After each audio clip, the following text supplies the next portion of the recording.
Alicerce da História, muito bom ter você aqui para mais uma aulinha, Semana da ESA, essa semana especial, com vídeos sobre os assuntos que são bem cobrados em concursos militares, especificamente a nossa ESA, tá bom? A gente já teve um vídeo sobre as constituições, a gente já teve um vídeo sobre a Segunda Guerra Mundial, o Brasil na Segunda Guerra Mundial, e agora um videozinho, esse aqui é até um pouco menor, sobre os tratados de limites. Eu acho que você já está careca de saber sobre os tratados de limites. Você soube bastante aqui no nosso canal, tá? No cardzinho, tem paródia. E vamos saber um pouco mais sobre isso, beleza? Galera, são 7 grandes tratados ainda no período colonial e um quando a gente já é república. Isso é o que tem sido mais cobrado em épocas de prova, tá bom? Vou sair pro lado, você vai tirar aquele print esperto, beleza? E aí eu vou te fazendo a explicação aos pouquinhos, beleza? Vamos lá, voltando. Galera, primeiro grande tratado. Primeiro vamos entender só o contexto. 1680, ali por volta de 1680, está sendo fundada no sul do Uruguai uma colônia por portugueses. Essa colônia se chama Sacramento. Sacra para os íntimos.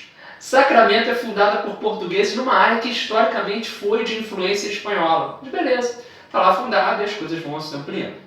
Pouquinho tempo depois, ainda no século XVII, surge o primeiro dos que vão ser os 7 povos das missões numa área fronteiriça ali do Rio Grande do Sul. Essa região dos 7 povos das missões vai ser fundada por jesuítas espanhóis, ao lado de indígenas guaranis, beleza? Por que eu estou falando desses dois povoados, dessas duas colônias? Porque esses dois espaços eles vão ser a base para essas disputas territoriais. Para que serve um tratado? Para que serve a diplomacia? Para evitar guerra, para evitar morte. Quanto você pode poupar uma vida, a diplomacia já deu certo. Então, galera, o grande aspecto que está envolvido ali nessa disputa é justamente a soberania do território, a ampliação do território, a ampliação das áreas de influência entre a América Portuguesa, que é o que a gente conhece como Brasil hoje, e a América Espanhola, beleza? Que se esfacelou toda, virou várias nações. Galera, então 7 povos fundados por espanhóis no Rio Grande do Sul, Sacramento fundado por portugueses ali no Uruguai. O Tratado de Lisboa é o primeiro desses que ele vai fazer uma intervenção a favor de Portugal, já que os portugueses fundaram Sacramento e foram atacados por espanhóis. Os espanhóis não permitiram essa colônia de Sacramento ser fundada por portugueses ali no sul do Uruguai. É feito um acordo, eles se entendem e aí aos poucos os espanhóis vão saindo de lá. Esse é o Tratado de Lisboa. O de Utrecht I é um tratado excepcional entre esses coloniais, porque ele é um tratado feito entre Portugal e França para resolver uma questão do norte da colônia, uma questão que envolvia o Amapá e a Guiana Francesa. O rio Oiapoque, ele tinha sido definido como limite para esses dois espaços, mas não havia um respeito por parte da França. Esse tratado vem, Utrecht I, o primeiro tratado de Utrecht, e ele é o único, ele é um porque ele é o único que não é feito entre portugueses e espanhóis do período colonial, tá bom? Esse de Petrópolis, o Brasil não é mais colônia. Esse tratado, a França aceita na boa, libera ali aquele espaço, mas a gente vai ver ainda lá na República, lá na frente, séculos à frente, a gente vai ver, para ser preciso, quase 2 séculos à frente, a gente vai ver os franceses lutando de novo, uma questão que vai entrar para a diplomacia brasileira, marcada muito na nossa história, tem um vídeo aqui no canal também, chamada Questão do Amapá, beleza? Lá ainda o Brasil vai lutar para conseguir manter essa posse de parte do Amapá. O Utrecht II tinha acontecido uma sucessão ao trono espanhol na Europa, Portugal acaba apoiando uma casa dinástica contrária à que venceu, e em represália, logo após que se chega ao poder, a Espanha faz um ataque contra Sacramento. E Portugal precisa negociar a posse de Sacramento de novo. Com o Tratado de Utrecht II, Sacramento vem para cá para os portugueses, 7 povos vai para lá, confirmado com os espanhóis. Beleza? O Tratado de Madrid é o maior deles, Alexandre de Gusmão. Madrid, vem cá, Gusmão, vai! Resolve. Então, esse Tratado de Madrid, 1750, é um tratado importantíssimo. O tipo States Etapos States é um tratado que a posse é de quem de fato a colonizou, a terra é de quem colonizou, é de quem está lá. O Brasil ele vai começar a ganhar um contorno bem parecido com o atual. A única grande alteração diz respeito ao Tratado de Petrópolis, ou seja, até 1903 as disputas territoriais, os ganhos territoriais para o Brasil entre Madrid e Petrópolis eram pequenos, a gente ganhou um pouquinho ali com a Guerra do Paraguai, enfim. mas algo que não era tão grande quanto foi a representatividade do Acre inteiro. Um estado inteiro foi conseguido através desse tratado de 1903. O Tratado de Madrid, ele vai ser bem interessante, a terra é de quem de fato a colonizou. Mas tem uma cláusula nele que vai dizer justamente o contrário. A terra não vai ser de quem de fato a colonizou em um caso específico. O caso de Sacramento com 7 povos, ou seja, Sacramento foi fundada por portugueses, mas vai parar na mão dos espanhóis. 7 povos foi fundada por espanhóis, mas vai parar na mão dos portugueses. É acertada uma troca, beleza? Essa troca vai dar para Portugal 7 povos, vai dar para os espanhóis Sacramento. Só que assim que Portugal coloca o primeiro pé em 7 povos, ele já começa a enfrentar lá uma resistência óbvia, claro, lá historicamente estavam vivendo índios guaranis sob a liderança de jesuítas espanhóis, eles com medo de uma possível escravização, com medo de um possível extermínio e querendo viver onde sempre viveram, tiveram suas matrizes culturais respeitadas, eles acabam resistindo contra essa imposição bem violenta dos portugueses por lá. Os portugueses, inclusive, são ajudados pelos espanhóis nesse ataque contra os indígenas e há um massacre verdadeiramente contra esses indígenas que viviam lá. São as guerras guaraníticas, que vão entre 1753 e 1756. Então o Tratado de Madrid dá início às guerras guaraníticas. O Tratado de El Pardo, ou Tratado do Pardo, é um tratado que em 1761 anula o Tratado de Madrid. Ele anulou o Tratado de Madrid, essa cláusula, e vai dizer, olha, não tem sentido, não dá mais para continuar, vamos tentar reaver aqui a situação. Nesse esquema, Portugal volta a ter Sacramento, 7 povos voltam para a mão dos espanhóis. O Tratado de Santo Ildefonso, de 1777, é um tratado bem específico. Portugal, que tanto lutou por Sacramento, que tanto lutou por 7 povos, um ou outro, ele acaba ficando sem os dois. Ele fica sem nenhum. Ele fica sem 7 povos, fica sem Sacramento e fica com a ilha de Santa Catarina, onde hoje está lá, Florianópolis, beleza? Não satisfeito, há um novo tratado, já no iníciozinho, no primeiro ano do século XX, do século XIX, o Tratado de Badajoz, ou Badajoz. O Tratado de Badajoz, para terminar uma guerra na Europa chamada Guerra das Laranjas, enfim, uma guerra bem curta que aconteceu na Europa. No meio das mesas de negociação, Portugal coloca lá o seu interesse fronteiriço aqui na América e é decidido que 7 povos vai voltar para a mão dos portugueses e Sacramento vai voltar para a mão vai continuar na mão dos espanhóis. Ou seja, galera, o Tratado de Badajoz é um retorno ao Tratado de Madrid, uma cópia muito fiel.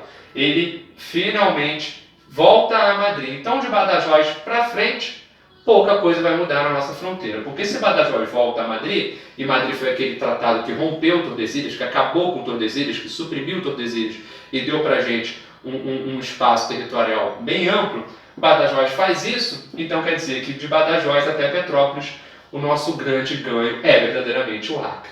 Beleza? Ou seja, aqui em 1801 o Brasil já tem um contorno muito próximo com esse mapa que você conhece. Tem gente que diz que parece um coração, meio forçação de barra, mas beleza. Tratado de Petrópolis. Tratado de Petrópolis em meio à Revolução Acreana. Tem um vídeo aqui no canal que a gente fala sobre a questão do Acre, bem interessante. O Brasil já tinha feito um outro tratado, mas aí quando a Bolívia faz uma concessão dessa área aos norte-americanos, para uma empresa norte-americana, o Brasil se sente bem insatisfeito com isso, tendo em vista que a maior parte da população do Acre era brasileira.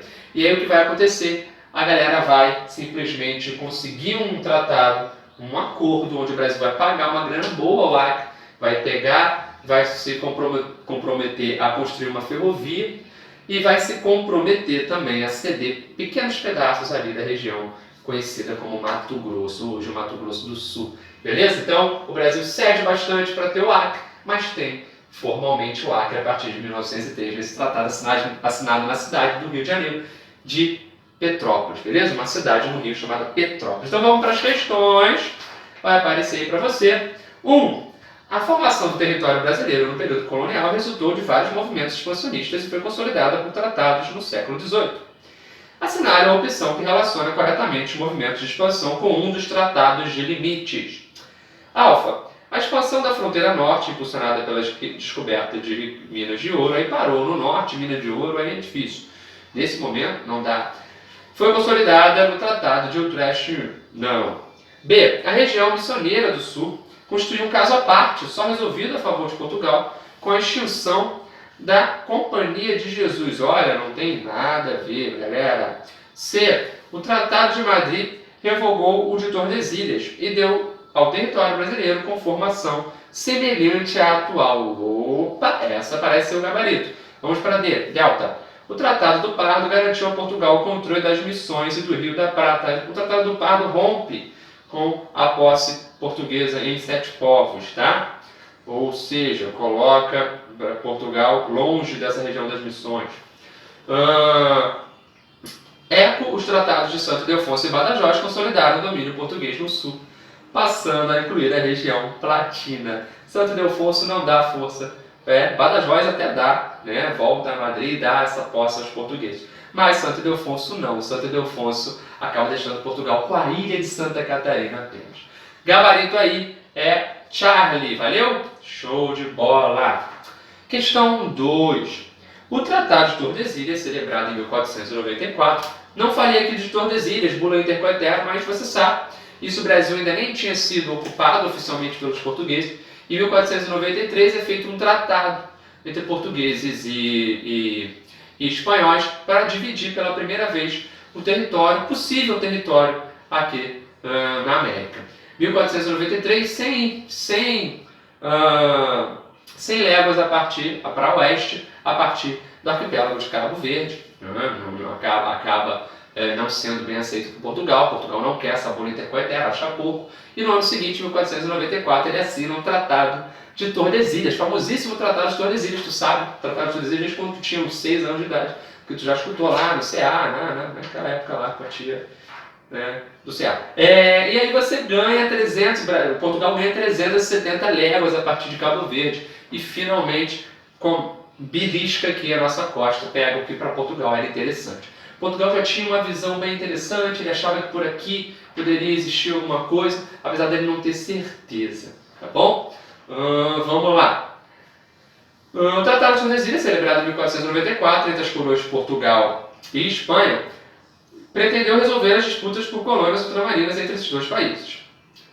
Estabelecia que, alfa, os espanhóis ficariam com todas as terras descobertas até a data de assinatura do tratado, e as terras descobertas depois ficariam com os portugueses. Não. B. Os domínios espanhóis e portugueses seriam separados por um meridiano estabelecido a 370 léguas a oeste das ilhas de Cabo Verde. Beleza? Bravo. Vamos continuar para ver se não tem gabarito duplo. A Igreja Católica, como patrocinadora do tratado, arrendaria as terras descobertas pelos portugueses e espanhóis nos 15 anos seguintes. Não. Delta. Portugal e Espanha administrariam juntos as terras descobertas para fazerem frente à ameaça colonialista da Inglaterra, da Holanda e da França. Não. Havia ameaça, a França parte só depois, mas nesse momento de 1494, os dois são pioneiros, são soberanos no Atlântico. Eco.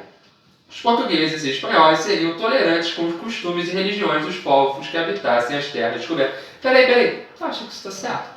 Tu acha que o português foi tolerante? Tu acha que o espanhol foi tolerante? Tá doido, não tolerante nada. Os caras chegaram rasgando no meio. Tem isso não. Então, gabarito aí, bravo. Vamos para 3. No final do século XIX, a extração de látex gerou conflitos envolvendo seringueiros brasileiros e autoridades bolivianas. Para solucioná-los, o Brasil e Bolívia assinaram em 1903, essa aí é dada, hein?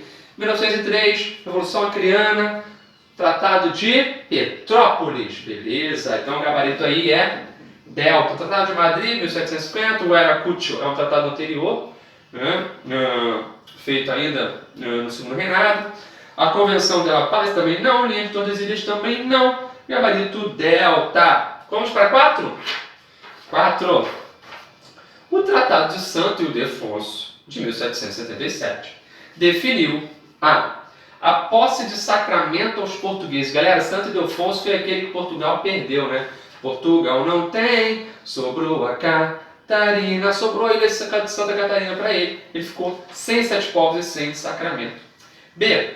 A posse da ilha de Santa Catarina aos espanhóis. Opa! Foi Santa Catarina, mas foi os espanhóis? Não. A presença portuguesa em 7 povos? Também não. Delta, a posse de sacramento em 7 povos aos espanhóis? Também sim. Moleque, é sim. Parece ser a Delta. Claro, se Portugal não tem sacramento, não tem 7 povos, fica com a Espanha, esses 2 espaços. Portugal só fica com a ilha de Santa Catarina no Tratado de Santo Ildefonso de 1777. Eco, o rio Oiapoque como divisa entre o Amapá e a Guiana Francesa. Também não, gabarito da 4, letra D. Isso, show, galera. A União Ibérica. A União Ibérica me deixa emocionado, tem aquela paródia que a gente canta, né? Guerra, brigar pros moros foi facinho, Sebastião desaparece. Linda essa. Galera, a União Ibérica foi um período bem específico. 1580, 1640, é quando o Brasil avança e avança bastante. Muito do nosso território que vai ser consolidado depois começa a ser ampliado graças à União Ibérica, já que o Tratado de Tordesilhas fica esquecido, né? Ele é escondido, fica escamoteado, beleza? Então vamos lá, a União Ibérica foi um importante estímulo à expansão territorial, estou falando disso especificamente. Portuguesa sobre o território que legalmente pertencia à Espanha segundo o Tratado de Tordesilhas. Com isso, aconteceram vários conflitos entre os dois países e foram necessários alguns tratados de limites para que as novas fronteiras se definissem. Sobre os tratados de limites que definiram o território brasileiro, pode-se afirmar que... Maneiro demais isso aqui. O Tratado de Lisboa foi assinado entre Portugal e Espanha e estabeleceu os limites territoriais existentes à época do tratado e restabeleceu os limites territoriais existentes à época do Tratado de Tordesilhas. Não, né? Lisboa foi para Sacramento, lá embaixo, então não foi. Bravo, galera! Vamos lá. O Tratado de Madrid, assinado entre Portugal e Espanha, usando o princípio da restauração, restabeleceu as fronteiras existentes antes da União Ibérica. E restabeleceu? Primeiro que não foi o princípio da restauração. E não restabeleceu, né, galera? Claro que não. O Tratado de Madrid deu pra gente um contorno bem atual. Charlie, com o Tratado de Santo Ildefonso, Portugal recebeu o domínio dos 7 povos das missões, o que provocou a chamada Guerra Guaranítica. Não foi Santo Ildefonso que deu a Portugal o direito sobre 7 povos. Foi o Tratado de Madrid que dá para Portugal pela primeira vez o direito sobre 7 povos e gera as Guerras Guaraníticas. D. O Tratado de Mituê. Olha, que lindo! Assinado entre Portugal e Inglaterra, definiu as fronteiras ao norte do Brasil e a Guiana ficou sob domínio inglês. Galera, o Tratado de Mituê é um tratado de pães e vinhos, aquele tratado que comercialmente vai ser muito interessante para a Inglaterra e vai acabar levando a um déficit na balança comercial portuguesa. Portugal venderia vinhos, compraria tecidos, produtos manufaturados dessa indústria incipiente inglesa e Portugal acaba ficando devendo mais do que vendendo, beleza? Não é essa. Eco, o Tratado de Badajoz foi o último a ser assinado e praticamente definiu os limites territoriais brasileiros. A única grande alteração desde aquela época foi a anexação do Acre. Show, ó! Beijo no coração, é Eco, não tem pra onde fugir. Isso aí, galera! Show! Vamos para 6? Tratado firmado entre Portugal e França para estabelecer os limites entre os dois países na costa norte do Brasil e que serviriam quase 2 séculos após para defender a posição brasileira na questão do Amapá. Essa questão do Amapá é linda, que eu já falei para vocês. A questão do Amapá lá no Brasil República.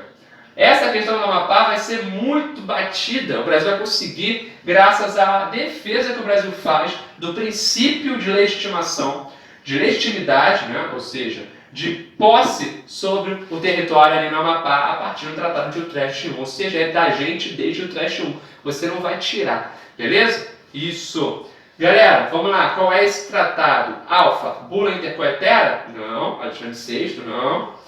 B. Tratado de Tordesilhas? Também não, galera. C. Tratado de Utrecht, primeiro Tratado de Utrecht de 1713? É esse. Vamos ver o D. Segundo Tratado de Utrecht? Não. Tratado de Madrid? Não. Galera, 6. Charlie, mestre. Galera. Um abraço especial para todo mundo que está aqui curtindo o nosso canal. Deixa seu like aí no vídeo. Espero que vocês tenham gostado. Qualquer dúvida você pode entrar comigo lá no Instagram, tá? Nesse momento, provavelmente quando o vídeo estiver indo ao ar, estou me preparando para ver um belo evento esportivo no Rio de Janeiro, entendeu? Estarei lá rumo ao título da Sul-Americana.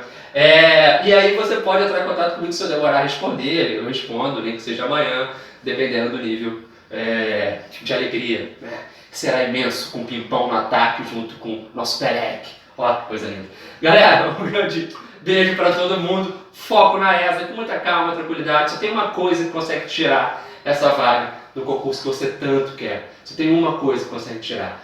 você mesmo. E 60% de uma prova é equilíbrio emocional, é mais do que a metade. 60%. Professor, de onde vem esse dado? Da minha experiência em prova. Equilíbrio emocional vai fazer diferença para você, vai fazer diferença para a sua aprovação. Porque você está se preparando, você vem nessa semana toda batendo na tecla. Provavelmente no último dia, no penúltimo dia, você vai estar pensando assim, será que eu estudei muito? Será que faltou muita coisa? Eu não estou tão bem nessa área? Matemática eu estou mais fraco? Português eu estou mais fraco? Não sei, eu estou meio estável. Isso faz parte. O que não faz parte é você deixar ser envolvido por esse espírito pessimista. Então você tem que ir com um espírito de otimismo. Não achando que vai golear a prova, mas achando que vai vencer com facilidade. Beleza, galera? Grande beijo para todo mundo. Curte aí, se inscreve no nosso canal. Tamo junto!